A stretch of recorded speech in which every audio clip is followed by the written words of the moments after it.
It's when all your senses become aware. You are present, in focus. That's traveling to me.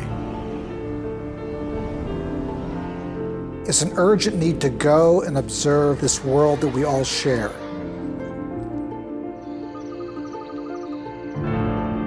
A ray of light,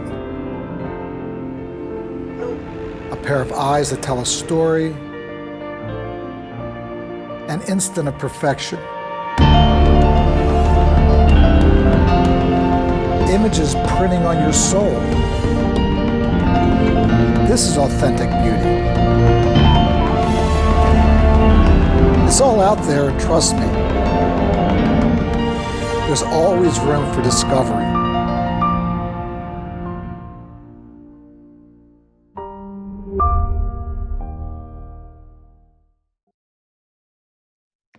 Welcome to Paper Ink and Passports Travel. Today I am talking with Karl. He's the Director of Expedition Sales for Silversea.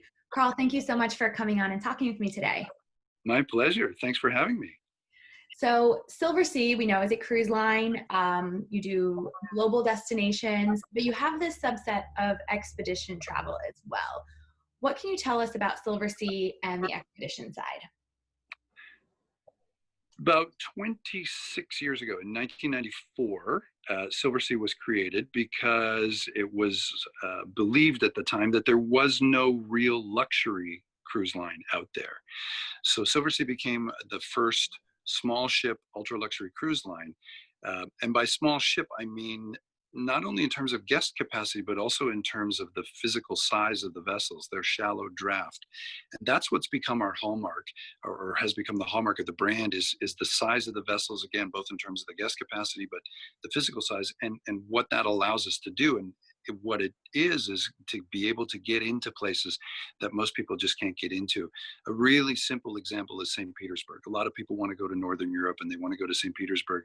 And very often an itinerary that includes St. Petersburg means that you're pulling into the port of St. Petersburg. And then you've got a half an hour to 45-minute drive. It's an industrial port. It's not all that attractive. When we go to St. Petersburg, we're right in the river. We tie up at the lowest bridge, and we're about a 4-block walk to the Hermitage. And we're there for 2 nights, 3 days. So that's one of the big differences. And then about 12 years ago, a fellow by the name of Conrad Combrink went to the owner of Silversea and said, why don't we do this with Expedition? Because Expedition to that point had been sort of repurposed scientific research vessels, and vessels that were pragmatic or practical, but not particularly comfortable. So they took the idea of everything that Silversea had, the small ship ultra luxury, with butler service and with all-inclusive gratuities and all-inclusive food and beverage throughout, and alcohol in your suite, all of that, and decided to transfer that over to some small expedition ships, because why can't you mix those two ideas? And so they started doing that about 12 years ago. And now there's a fleet of 3 expedition ships, shortly 4, or very soon we'll have 4. And they're the smallest among the fleet. So they range in guest capacity from 100 to 254 guests. And shallow drafts, like I said, of sort of 3 and 4 meters that allow us, of the 1,000+ ports of call that Silversea call into, more than 600 of those are on the expedition fleet. So places as remote as Antarctica and the Arctic, the Galapagos, Papua New Guinea, the west coast of Africa, the Kimberley coast of Australia, all around New Zealand, and Japan, Russian Far East, Alaska. So you name it, anywhere water touches land, that's where we're going. That sounds amazing. Japan is a destination. I mean, we know there are cruise ships in Japan. But it's a destination you don't necessarily hear about from an expedition standpoint. So that sounds really interesting. Tell me a little bit more about that. Sure. I was really lucky to go last year in May in 2019 with my wife and son. And I had been to Japan before, so in my differing parts of my travel career. And I'd seen the very traditional Japan, spent time in Tokyo and Kyoto and Hiroshima. done the high-speed rail and all of that sort of thing. Loved it. Have been, I think, twice before. But I'd never seen rural Japan, and I'd never really seen forests and fields and that sort of thing. And what I loved about this itinerary is that we were taking one of our smallest ships, the Silver Explorer, at 144 guests, and going into very small cities, or small by Japanese standards, of 250,000 people or 300,000 people. So we started off in Osaka, and that's close enough to Kyoto that we were able to get up there by 20 minutes by high-speed train. We went in 4 days before, then joined the ship. And we went into little ports where not only was it the first time that Silversea or the Silver Explorer had called in at these ports, but it was the first time a cruise ship had ever gone to some of these little cities. So small fishing ports, and they'd seen fishing boats come in and out, of course, but they'd never seen a cruise ship before. So, you know, the mayor came down, and the kids who were all in the highest level of English in the local high school came down to the port or to the pier. The local jazz band would come down to the pier.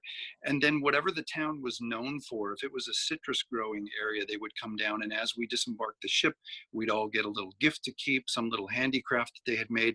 Oh, And cool. then we would go and explore rice paddies, and we were making noodles, and we were walking in bamboo forests and things like that. So it was a really, really special way of visiting Japan, you know, with this really small cruise ship, and getting to these far-flung ports, most places that even people that are Japanophiles would not have heard of, because they're by all by all accounts, they're small fishing villages. Mhm. They're small towns that no one has heard of. So it was a beautiful way to see Japan.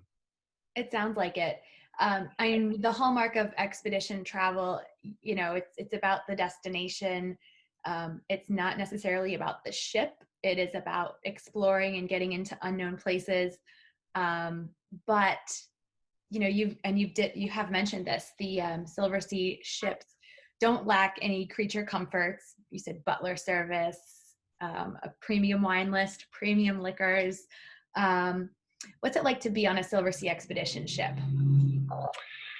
Oh boy, you know, I think the best way to put it is sort of adventure by day and comfort by night. Because what happens is, for example, the butler, and I'll back up a little bit. Prior to starting with Silversea a little over 2 years ago, I had never traveled on Silversea. I'd never sailed, and I had never had a butler experience in my life.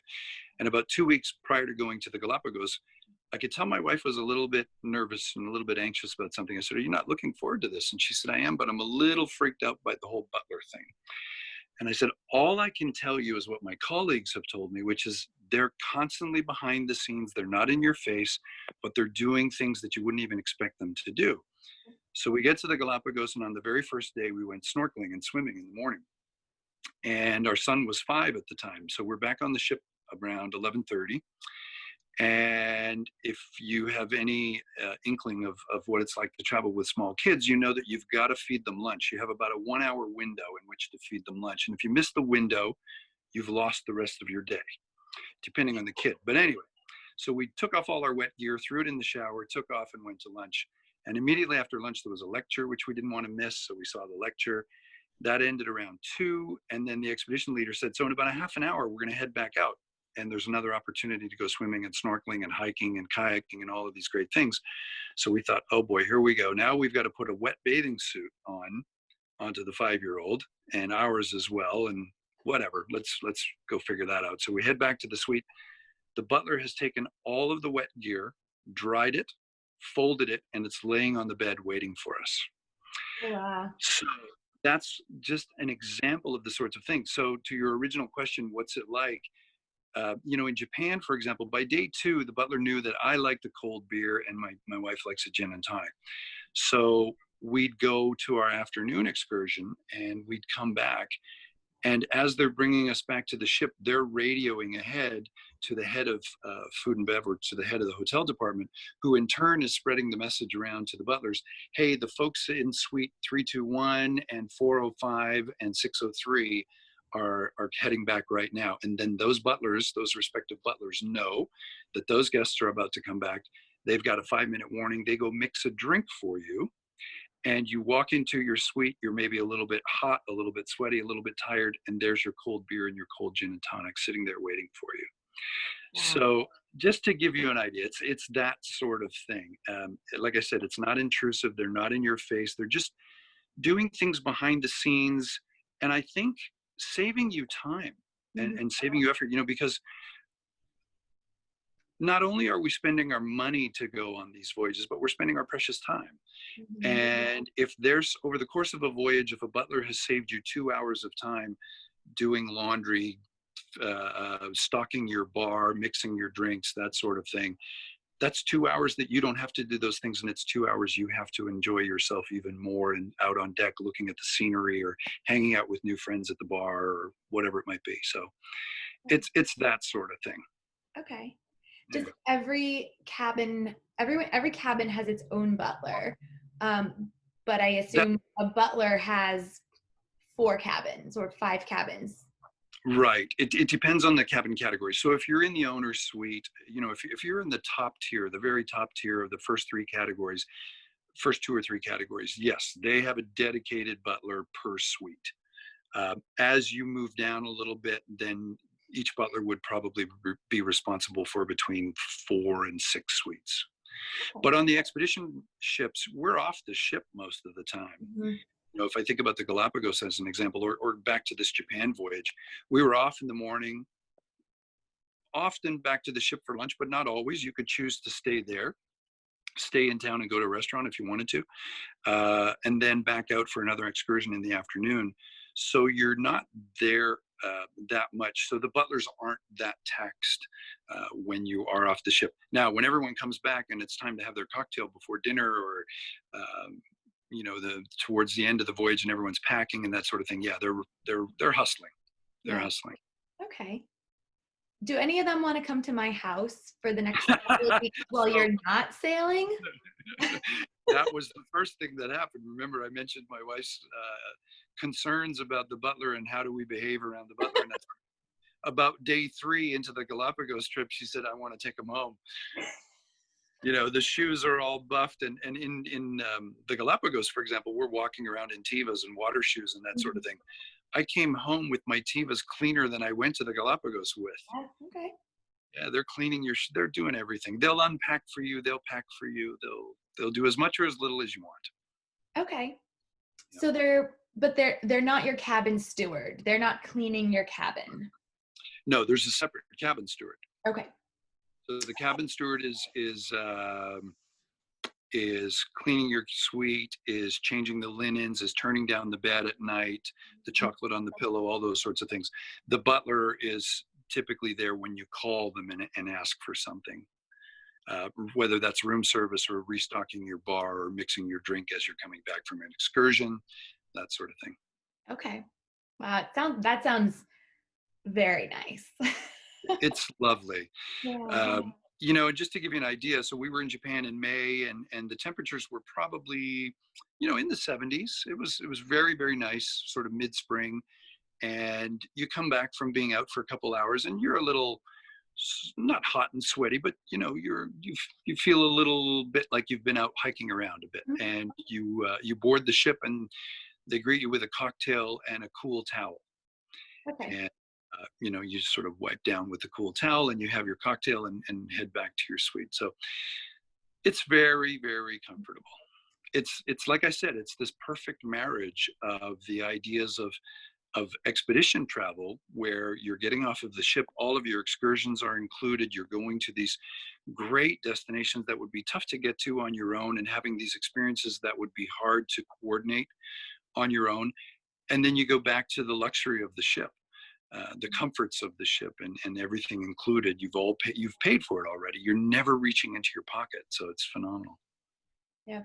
Now, we've been talking about Japan, and I understand, rural Japan, but it's still a country that you can fly to and do a land journey on. But Silversea also goes to some places where that's physically not possible. You do Antarctica. Yes. And you have also mentioned to me that you will be doing some of these sub-Antarctic islands that people aren't traveling to currently? Yeah, so this is really exciting. We're one of a number of tour operators that operate voyages to Antarctica, and we all go out of Argentina, occasionally Chile, but that southern tip of South America where it comes to a point at the south, because that's the closest access point to Antarctica. It's about a 36-hour crossing. But starting in December of 20 and January of 21, we're offering 3 voyages. 2 of them depart and return to Dunedin, New Zealand, doing the New Zealand sub-Antarctic islands. So Macquarie Island, for example. There are a couple of islands. You and I talked about this. You've been to Stewart Island, which is sort of the third New Zealand island that most people don't know about. We talk about the North Island and the South Island, but also Stewart Island.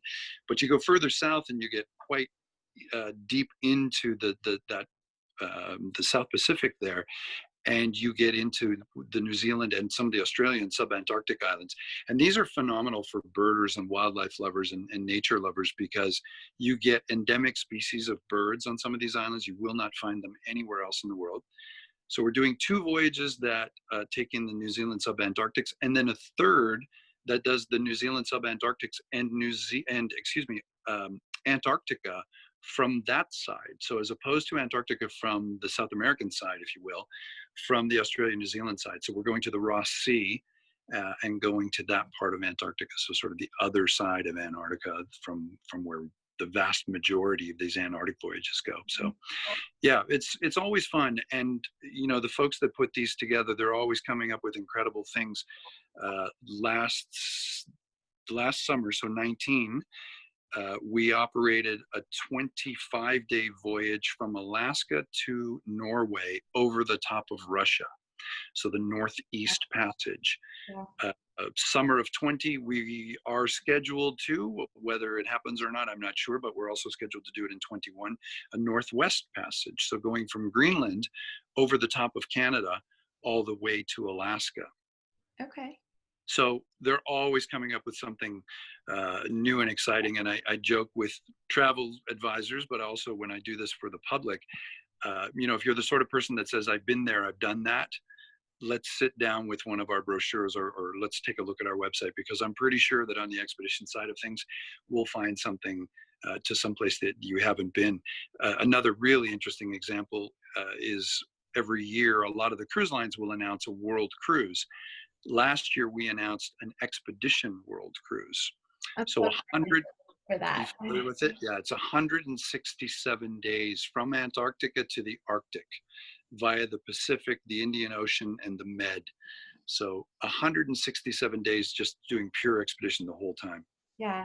Well, and an expedition world cruise is going to be different to a traditional world cruise. So even though you're going through the Med, you're most likely, and I don't know the itinerary, but you're most likely not stopping at the big ports like Rome. You're probably stopping at some of the smaller ones, maybe Sardinia instead. Right. Yeah, and many of them, because the vessel that we'll be using, the Silver Cloud, is at 254 guests. So again, we can get into these tiny little ports. The other thing that the folks who designed this itinerary did is they broke it into 10 different segments. Excuse me. So every segment is themed. So the Antarctica segment is the first one, and Antarctica is the theme, fair enough.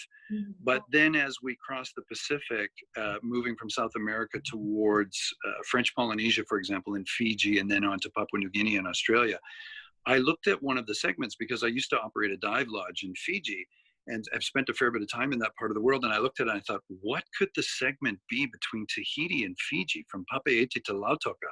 There are a lot of great little islands and there's a lot of culture there, but in my experience, most people after the third or fourth visit to the third or fourth island and culture and tribe, they've had enough. What else have you got? Let's show me something different. But the theme on that one is astronomy. So the people who designed it, what they thought of is, let's take advantage of the fact that we're in the middle of the Pacific with no big cities around, no ambient light. We're going to bring on big telescopes and we're going to bring on astronomers, and we're going to take a look at the night sky with no ambient light in the middle of nowhere and teach people about astronomy. Fascinating. I know. So, and just quickly, one other segment, for example, so you brought up the Med. One of the segments in the Med is traditional navigation. So bringing on mariners who are familiar with some of the old navigational techniques, bringing on working sextants and different navigational tools, and teaching people about how did the ancient Greeks and the ancient Italian, I guess those Venetians sail around in the Med and in the Aegean and that sort of thing. How did they navigate? And not just talking about it in a lecture, but using a sextant and going out and, looking through it and having these mariners who are familiar with these tools talk about it. So every segment themed. Cool. Well, and that the navigation will tie into the astronomy as well, because you've got celestial navigation. Right. So for anyone doing the full still world learning. anyone doing the full world cruise, you get those two things tying in, many weeks later or many segments later, but still referring back, being able to refer back to. Yeah, for sure. Now, could someone do part of the world cruise? Yeah. Okay. So there's the full world cruise, 167 days, 10 segments. Then there are grand voyages. So there will be one that is focusing on the Pacific, a second that's focusing sort of on the Indian Ocean, that part of it, and a third that will focus on the Med and Europe. Or you could break it up into any combination of segments that you wanted to, either an individual segment or put together segments 3, 4, and 5, for example, or 7, 8, 9, whatever combination people want. Okay. Yeah. Very cool. I want to be mindful of our time. I think we're coming close to our allotted 20 minutes, but you've mentioned birders, and specifically in the subantarctic islands. I want to touch very briefly on some of the northern regions now. Do you do any voyages? I know you do Svalbard and Norway and all of that. For birders specifically, I know there's some islands up that way. Faroe, Greenland has some birds, Iceland, and you do those voyages as well? We do those as well. And, if it's really birders that we want to talk about for a second, on the other side of the Arctic, or a different side of the Arctic, if you look at the Russian Far East, so between Alaska and Russia in the Bering area, we do a voyage where when we're done in Japan and we start to head back over across the Pacific, we'll leave Japan, and it's an 18-day voyage from Japan to Alaska, where we go via the Kuril Islands and the Aleutian Islands. And those chains of islands, again, very, very remote, almost impossible to get to on your own unless you're going to charter a small ship.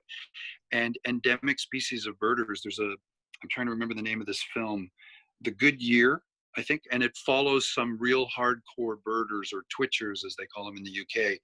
And one of the places they're trying to get to is an Alaskan island called Attu, A-T-T-U, and endemic species on Attu that unless you get to Attu, you're not going to see these birds anywhere else. So a couple of voyages a year, that one from Japan to Alaska, and then we'll do a few from one, for example, that's Seward to Nome. So we start and end in Alaska, which is great for the North American market because it's easy to get to, but we're going over to the Russian Far East. We're crossing the Bering and going over to Chukotka, that part of Russia, without having to fly into some remote airport, at the far reaches of Russia, which would be challenging to get to. We're flying in and out of Alaska, but still going over to Russia. Okay. Yeah. Last question. Someone who's doing that voyage in and out of Alaska, do they still need a Russian visa? Yes. Okay. Yeah, and we help with all of that. So we know what the timelines are, because we require 60 days, I think, or we talk about 60 days. So, most voyages we would try to sell right up until the week before, let's say, depending on how hard it is to get to. One of those voyages that does include Russia, we've got to cut off at about 65 days. Because then we will send everyone who's booked an invitation letter and the instructions on how to go about getting the Russian visa. We've got companies that we will work with to help you get that Russian visa. And just with the back and forth of the passports being FedExed back and forth, the amount of time that it takes at the Russian consulate or embassy to process the paperwork, we build in that healthy margin of about 65 days. It's typically done within a couple of weeks, but we just don't want to run the risk of anyone's passport going missing or not getting their visa or anything like that. But yeah, we can help with all of that. Wonderful. Okay. Karl, thank you so much. I love talking about expedition travel. It's very close to my heart. I can tell. And I think Silversea has some fantastic itineraries. So I'm really looking forward to seeing more and hopefully in a couple of years going on one. And I'm sure the viewers will say the same now that they've heard you talk about all these cool places. We look forward to seeing you on board.